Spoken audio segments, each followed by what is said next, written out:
Introduction à la pensée de Michel Foucault. Foucault a été un phare du XXe siècle.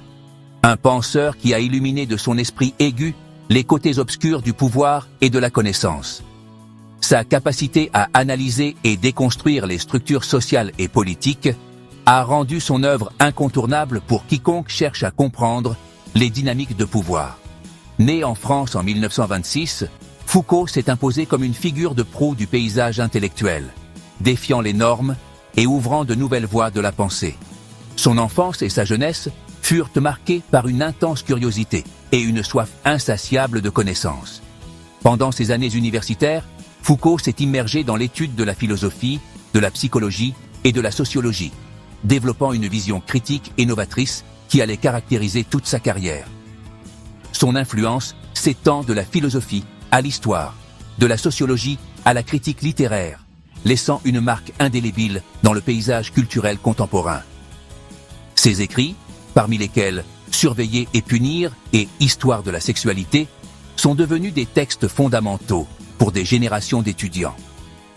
Foucault ne s'est jamais limité à une seule discipline, préférant naviguer entre différents domaines du savoir pour tisser des liens inattendus. Sa capacité à intégrer des perspectives différentes a enrichi le débat académique et ouvert de nouvelles voies à la recherche.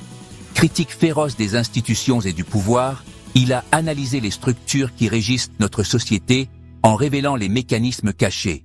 Son analyse du pouvoir comme quelque chose de diffus et de capillaire a changé la façon dont nous comprenons les dynamiques sociales.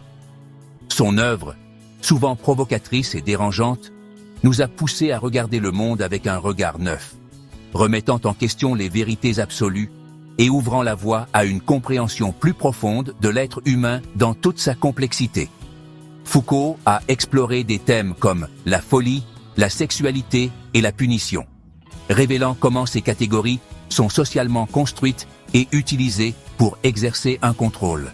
Son travail a inspiré des mouvements sociaux et politiques, contribuant à une plus grande conscience critique. Son héritage continue de vivre à travers ses œuvres et l'influence qu'il a eue sur les chercheurs et les militants du monde entier.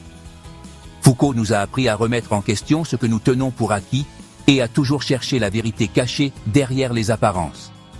Il a analysé les structures qui régissent notre société, en révélant leurs mécanismes cachés. Son travail a eu un impact durable, incitant les gens à réfléchir de manière critique sur les institutions et les pratiques sociales. Son œuvre, souvent provocatrice et dérangeante, nous a poussés à regarder le monde avec un regard neuf, remettant en question les vérités absolues et ouvrant la voie à une compréhension plus profonde de l'être humain dans toute sa complexité. Foucault nous a laissé un héritage intellectuel qui continue de défier et d'inspirer. Sa capacité à voir au-delà de la surface et à interroger les structures du pouvoir reste un phare pour quiconque cherche à comprendre le monde dans lequel nous vivons. Remettant en question les vérités absolues et ouvrant la voie à une compréhension plus profonde de l'être humain dans toute sa complexité, Foucault a changé à jamais la façon dont nous voyons le monde et nous-mêmes. Pour Foucault, l'intellectuel n'était pas une figure abstraite, enfermée dans la tour d'ivoire du savoir académique. Au contraire, il croyait profondément en la responsabilité sociale du penseur, appelé à donner la parole à ceux qui ne l'ont pas. Selon Foucault, l'intellectuel devait être un critique impitoyable du présent, un analyste attentif des dynamiques de pouvoir qui façonnent la société. Loin d'être neutre et détaché, l'intellectuel devait se salir les mains dans la réalité, s'engageant personnellement dans les luttes sociales et politiques de son temps. Son rôle était de dévoiler les injustices, dénoncer les oppressions et lutter pour un avenir plus juste et équitable. En d'autres termes, pour Foucault, l'intellectuel était un partisan de la vérité, une voix gênante qui remettait en question le statu quo et ouvrait la voie au changement. Pour comprendre la pensée de Foucault, il est essentiel d'approfondir sa méthode d'investigation, l'archéologie du savoir. Cette méthode n'est pas une simple analyse historique, mais une véritable excavation dans les abysses du savoir humain. Foucault nous invite à regarder au-delà de la surface des choses, à creuser dans les discours, les pratiques et les institutions pour découvrir les structures de pensée qui ont façonné les époques passées. Imaginez un archéologue qui, couche après couche, met au jour les vestiges d'une civilisation antique. Chaque couche représente une époque, une façon de penser, un ensemble de pratiques et de discours qui ont défini cette période. L'archéologue ne se contente pas de recueillir des objets, mais cherche à comprendre le contexte dans lequel ces objets ont été créés et utilisés.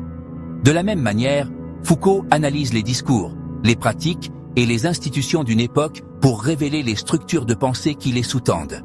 Il ne se contente pas de décrire les faits historiques, mais cherche à comprendre comment ces faits ont été interprétés et quel sens ils ont acquis au fil du temps.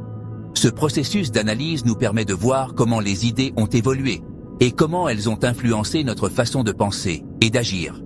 L'archéologie du savoir ne se limite pas à reconstituer le passé, mais cherche à comprendre comment les idées du passé ont façonné notre présent.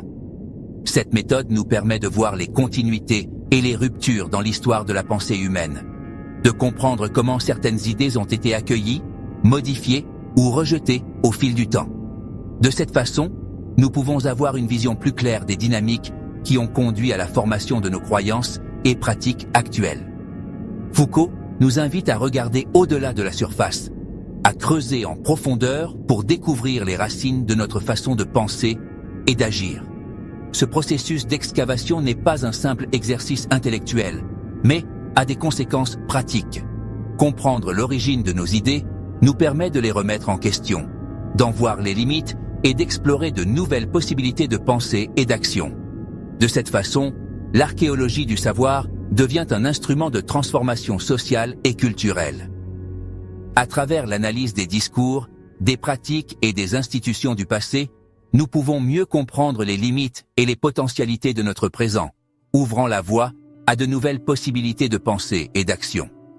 Cette méthode nous permet de voir le monde avec un regard neuf, de reconnaître les structures de pouvoir qui influencent nos vies et d'imaginer des manières alternatives d'être et d'agir. En définitive, l'archéologie du savoir nous offre les outils pour construire un avenir plus conscient et libre. Outre l'archéologie, Foucault développe un autre outil analytique, la généalogie.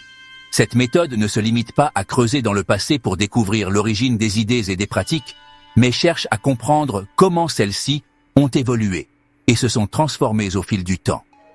Si l'archéologie creuse dans les couches du savoir, la généalogie retrace l'histoire complexe et souvent violente du pouvoir. Elle examine les luttes, les conflits et les négociations qui ont façonné les structures de pouvoir que nous connaissons aujourd'hui. Foucault nous montre comment le pouvoir n'est pas simplement quelque chose que l'on possède, mais un réseau complexe de relations qui imprègne toute la société.